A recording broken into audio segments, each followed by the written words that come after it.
Over the past 26 years, Magic the Gathering has had a wide variety of artists come and go, leaving their personal mark on the game through their artistic expression.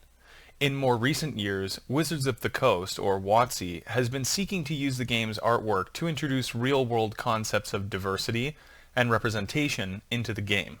Mark Rosewater, the head game designer for WotC, seems to be championing this charge, and has commented many times on his desire to focus the game's artwork on progressive, political issues, to increase representation, to drive out any feelings of alienation, to ultimately grow the player base and thus increase sales of Magic. In Mark Rosewater's 2019 article titled Diversity Matters in Game Design, he defines diversity as a conscious recognition of the wide variety of individuals who exist in the world and the ability to communicate those differences through representation.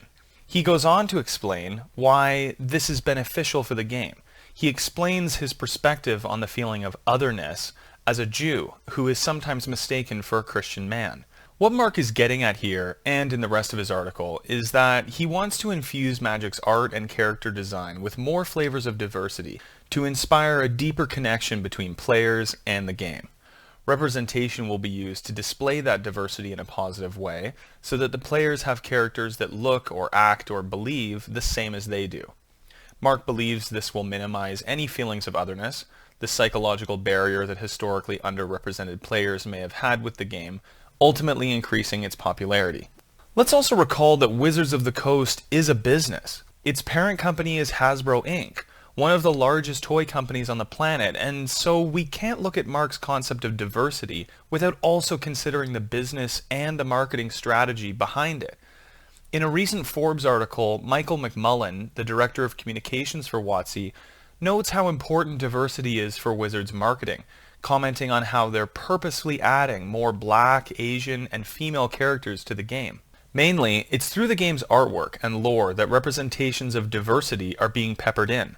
Therese Nielsen, one of Magic's more prolific artists, told Forbes that Wizards specifically requested a Black woman to be featured in Force of Will's updated artwork. Obviously, many artists, when left to their own creativity, didn't paint as many non-white characters as Wizards wanted, hence the more stringent art direction we're now seeing. I wonder why Therese mentions how she's able to paint a Black woman now. Was she not able to do that before? Mark closes his article by raising a point regarding the dangers of trying to please too many people. He also notes the risk of harming one group while trying to please another group. Mark Rosewater has shared with us his positive and inclusive aspirations for Magic regarding diversity and representation. What is actually happening, though, to the game's artwork? Are the feelings of otherness successfully being driven out? Is the broad diversity of human existence being represented in a positive way? And will all the players now connect with the game more deeply? Or are we just bringing in one group while making the existing group into the ones feeling that otherness? To answer that question, we first need to look at the game's demographics and consider what they actually look like before we can see how their representation in the game actually looks. Wizards of the Coast has always been tight-lipped about their demographics. I assume they either don't know the numbers or they don't want to share the data with us. The only information we actually have is a Tumblr post from Mark Rosewater claiming that their market research showed a 38% female gender breakdown. Unfortunately, he doesn't provide any sources or methodologies here. He doesn't even contextualize what market he's speaking about, whether this is the player base, the customer base, or to what amount each gender actually plays Magic. A woman buying a pack of Magic cards one time is not the same as a man who drives across the state for a Grand Prix multiple times a year. Without this context, his comment is unfortunately worthless. Thankfully, there is some third-party data available for us. First, the Magic subreddit did a survey of the player base, which we'll use as a starting point. The first survey question revealed that 96% of the player base is male, with women making up 3% of the player base and other coming in at 1%. The second survey question revealed that 54% of the respondents are between 21 and 28 years old, with 29% being between 18 and 20. If we look at the race of these players, 86% reported themselves as Caucasian, with Asian players making up 7% of the player base. Next, we see 89% of the player base self-report themselves as heterosexual. Now, as I mentioned before, this study is in no way complete and no data set is perfect. A few others have chimed in on this topic over the years, such as Cardboard Crack, a Magic the Gathering related webcomic. They mentioned in a Reddit comment that their Facebook followers also skewed heavily male, even on a social media platform that tends to be more female. Another data point we can use is the membership numbers of the Lady Planeswalker Society, which has about 1,000 Lady Magic players across the United States. Compare that to the 95% male presence at Grand Prix level Magic events, which easily get as many as 1,500 players in a different American city multiple times a month. This all-female Magic group is a fraction of the competitive landscape. Anyone who's attended a pre-release at their local gaming store can attest to the one or two maybe women who sometimes show up. So unless there's a secret underground all-female Magic store or all-female tournament, the fact is clear. The Magic place is overwhelmingly male. We're just arguing over whether it's 85% or 99%.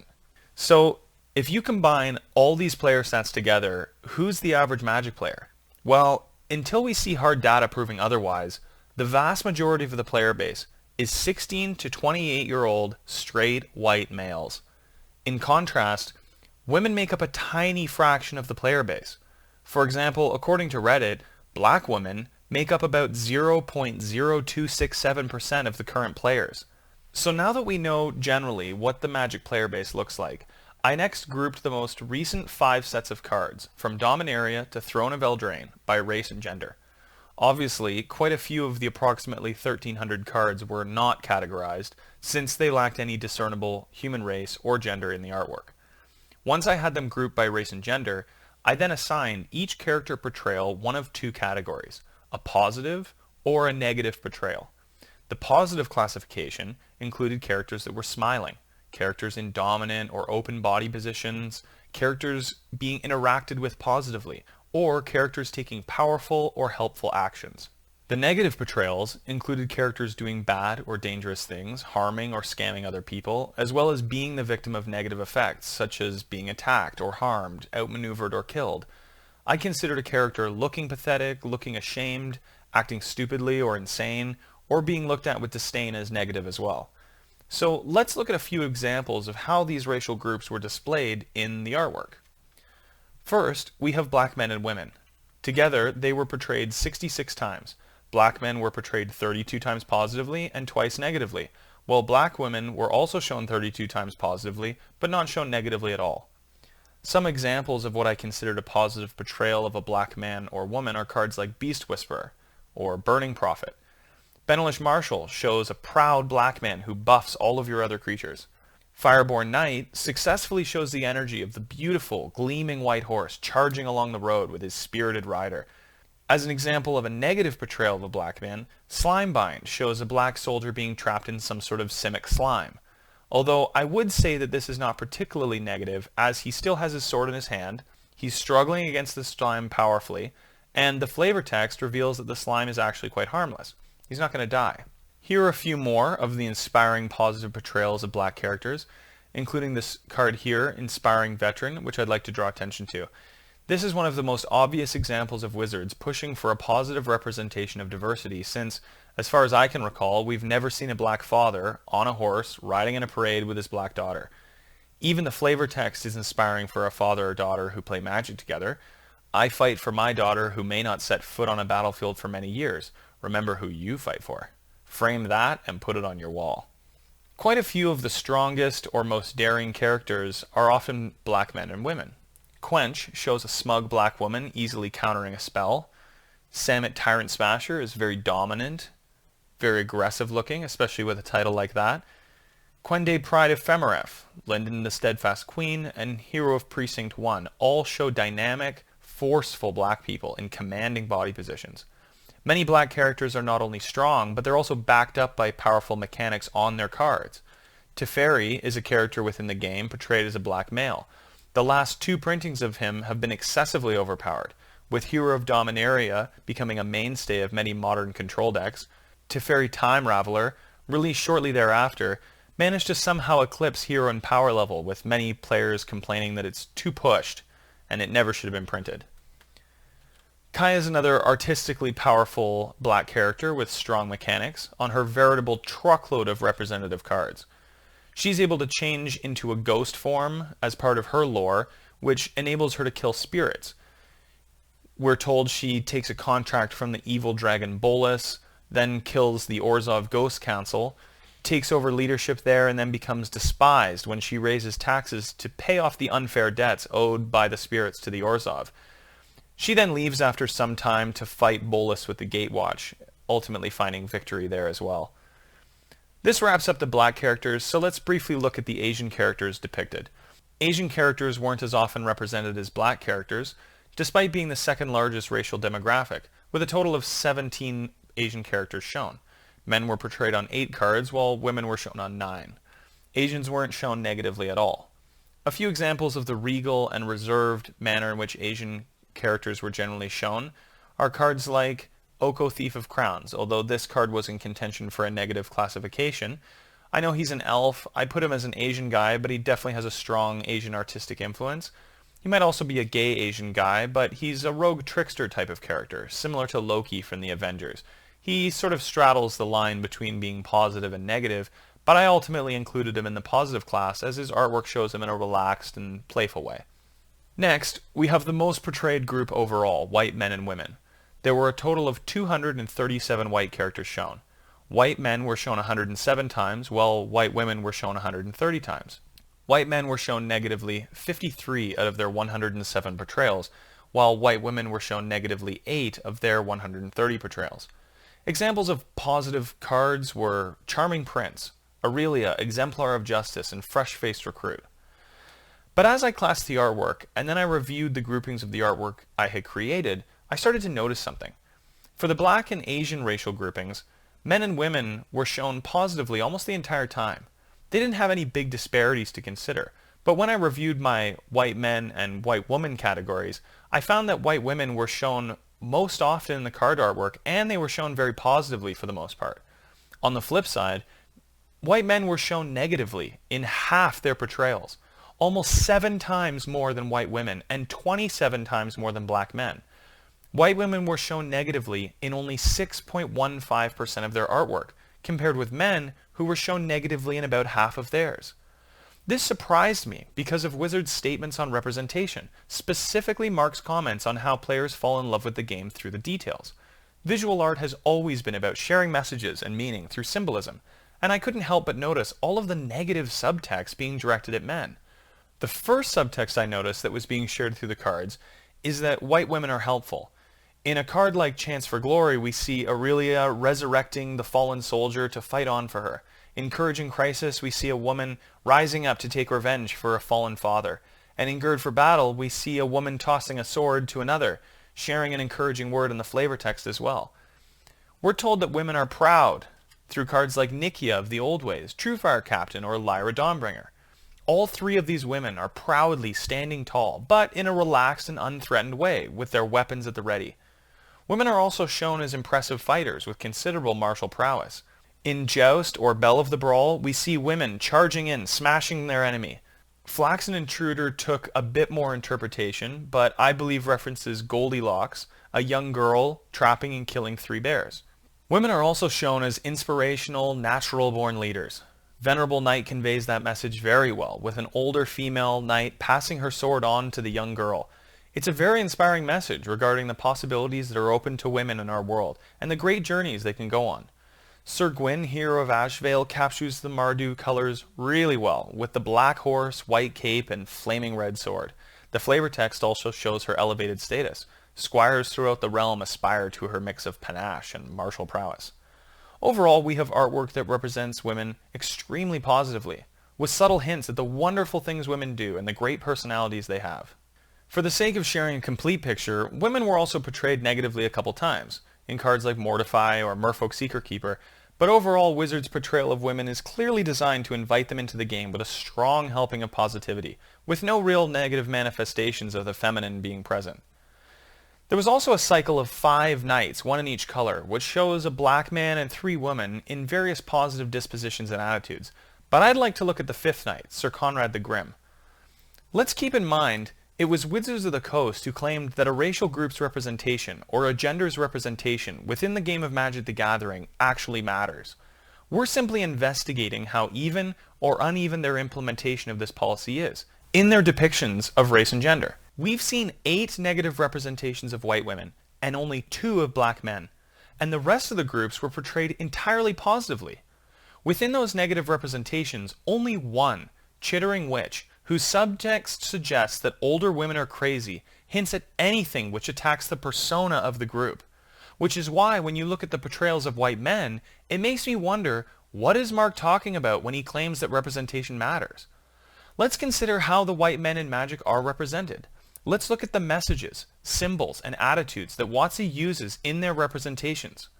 Let's look at some of the positive artwork first, such as Chillane or Garenbrig Carver. But I can't help but notice that there's also some subtle jabs in some of these 5 pieces of artwork here towards the masculine. For example, Edgewall Innkeeper or Shepherd of the Flock are 2 of Magic's very first peasant creature type ever. Smitten Swordmaster is particularly amusing to me as well, as it fails the Bechdel test and commits the cardinal feminist sin of only existing to relate to the women of the game. He initially looks strong and noble, but his flavor text clarifies to us, "My quest? Why, to marry a Yara, or die trying." Now, some may say this is petty, but Mark Rosewater thinks representation is important. I believe the form that representation takes is of even greater importance. As the feminine persona was shown mostly positively as helpful, proud leaders and fighters, WotC shares a subtext about white men as well. First, the masculine is shown as evil in cards like Merchant of the Veil or Whispering Snitch. Malevolent Noble has an evil title to go along with his artwork. He's trapping witches in his house, with their delicate and feminine arms reaching out for freedom. Cult Guild Mage exhibits the reckless insanity which we mentioned before. We've got them shown as servants or slaves, as well as expendable soldiers, with a particular emphasis on their value being in their apparent willingness to selflessly sacrifice themselves. We see Embereth Paladin saying that he'd die for the king. They're also the primary targets of female aggression. Never do we see a man attacking a woman, but regularly we see a woman attacking a man. Ochre Assassin is waiting to stab and poison some knights who are out on patrol. Never Happened shows an overpowered man having information extracted out of his eye by a smug female spy. Mystical Disputes flavor text is particularly condescending and demeaning. "Poor lost mage, your feet are on land, yet you're in over your head, aren't you?" as the feminine merfolk pulls him into the water. Next we see how white men are used to display the power of Bolas's skeleton army, the Eternals. Compare this artwork with the artwork of Kaya's ghost form, how she effortlessly darts past them with a smile on her face. The negative representation of white men continues as they are almost solely represented in the removal spells. Drown in the Loch features the grisly drowning of a man by a merfolk. Deadly Visit has a soldier sipping tea about to be assassinated. We've got white men being stabbed by ghosts, being toyed with as they have Rakdos knives thrown at them, or being swarmed and killed by goblins. We've got men being dragged off into the Undercity, having their essence reaped out of their faces, men being clumsily knocked off buildings, men being sacrificed to power up spells, and men being killed by sound waves. Men are also the ones who have their spells countered. Thought Collapse is a 3-mana counterspell that mills, but it's been printed in several forms, which only ratchet up the negativity. First, he's getting his brains blown out the back of his head. Then, in Didn't Say Please, we get to see the pathetic weakness of this man as the condescending sprite counters his spell with flippant disdain. The portrayal of white men is strongly negative. Their representation shows they're evil, weak, or punching bags for women.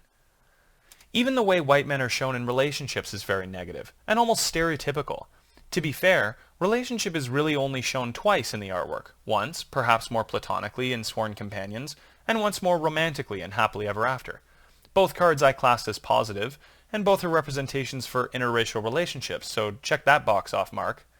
Happily Ever After, although it's positive, represents a strange juxtaposition for the King and Queen of Eldraine. First, consider the individual artwork for these two.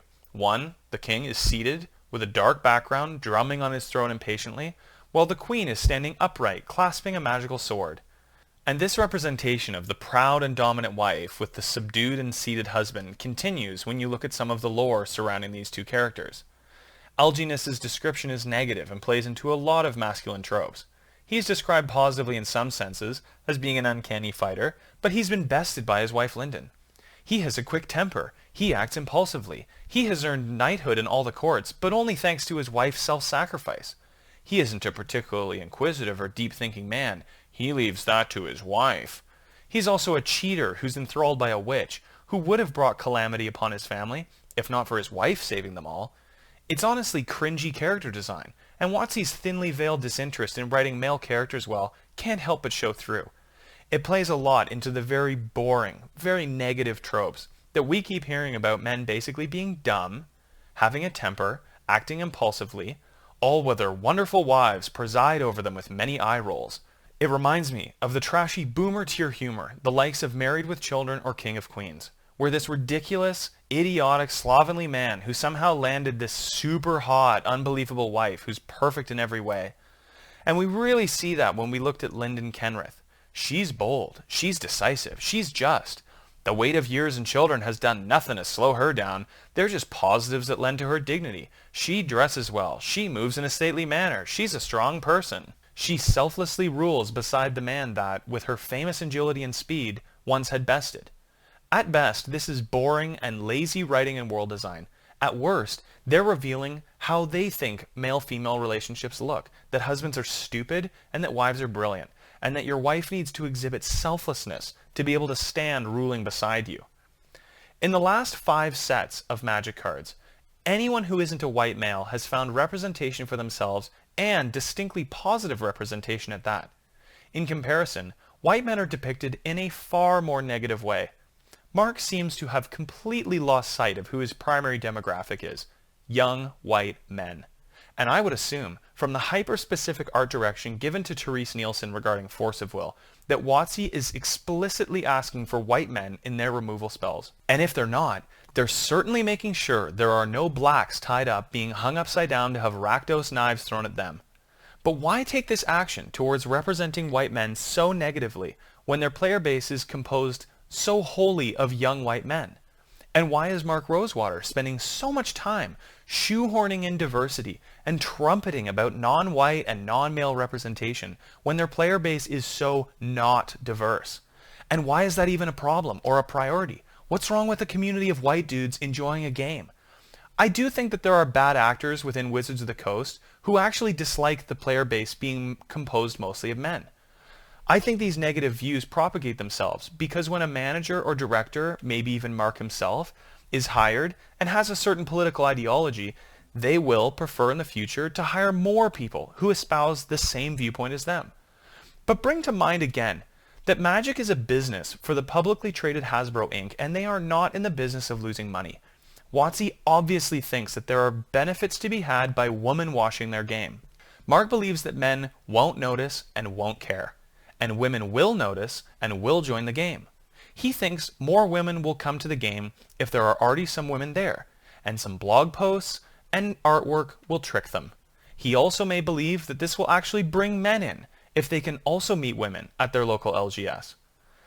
As much as Hasbro, the international toy machine that it is, salivates at the idea of spreading Magic to the other 50% of the West population, it's been 26 years now. Do we really think some artwork extolling the virtues of women is going to bring them into Magic, swarming in droves? There's a reason women don't like Magic, and it's not the manly artwork. It's the fact that Magic is a complex math puzzle that requires you to sit down and focus for an extended period of time, which women as multitaskers are generally not interested in. I think this is a huge risk to take, because all of this preaching about women not liking Magic because of rude boys in the community just might start to grate on the men. Magic is about finding your own way to play, your own way to navigate the game space, your own way to victory, and certainly your own way to enjoy the game. Preaching to your player base by driving the subtext that the player base has too many men, which is an issue for some reason, just adds another barrier to liking the game. Now you have to like Magic, and you have to be not bothered when you see your representation being an overly negative one. Young white men are the core group of what made Magic possible at all in the first place. To jump back to Mark Rosewater's diversity article, he writes about the concept of loving the game versus only liking the game. He says that if everyone only likes your game, you'll never survive. And I agree. But he thinks representation is the key to making people love your game. So what does it mean, Mark, if you're representing your players so negatively? He thinks positive, non-male, and non-white representation will bring those players in. Does he not think that negative representations of white men that already play the game will be driving them away? And if we don't believe negative representation will drive anyone away, why do we believe that positive representation would ever bring them in? If 96% of your players are men, it does not make sense to me to display men in a negative way. I come from a background in software, and churn is an extremely important metric to keep control of. You can attract all the players you want, but if you're not keeping those players, then you're losing ground. And WotC isn't just stopping at representation anymore. In their misguided attempts to get more non-males at the top tables of competitive Magic, they're now just assigning slots based on representation. What does that say to your player base? Work hard, play hard, and maybe you can win your way into the Mythic Championship. Or just leapfrog all the men by being born a woman, or at least deciding to become one. The type of person who enjoys Magic is generally a more intelligent type. They're going to be picking up on these subtexts. My recommendation is that Magic goes back to the attitude they had before, Innistrad, Block, and previous. A lot of the older sets have characters that were written in a much more positive way for young white men as the majority of their player base.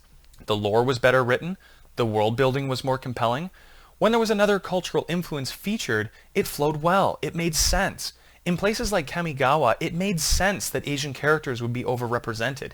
In Theros, it makes sense to have mostly aesthetic male bodygods. What Mark is pushing now is this methodically calculated marketing diversity which has, and always will have, a puritanical feel and come off as contrived or forced. It feels preachy and angry towards young men. Everything has to be balanced and sanitized, but in this, they're starting to show a fair amount of resentment towards the demographic realities of their player base. Anyway, after all this, I hope I've painted a proper picture for what's going on within Magic for you. At the end of the day, I think WotC has failed disastrously to do what they claim to be trying for. Diversity, in the sense that Mark Rosewater shared it in his article, is unashamedly positive. However, if we consider his implementation, it actively denigrates the existing player base with its anti-white and more specifically anti-male subtext. The vast majority of Magic's actual players are being shown in a bad light, which was one of Mark's metrics of failure at the beginning. Unless the Magic player base is filled with sycophantic men who pedestalize women, this negativity will be noticed by existing players. It will alienate their current player base while not at all increasing buy-in from women, who avoid Magic due to their preference for collaborative or social games. Just because they're one of the oldest modern trading card games doesn't mean they can't be surpassed. If Wizards gets lazy, if they forget about the core group who made them originally popular, they risk losing everything and fading into antiquity.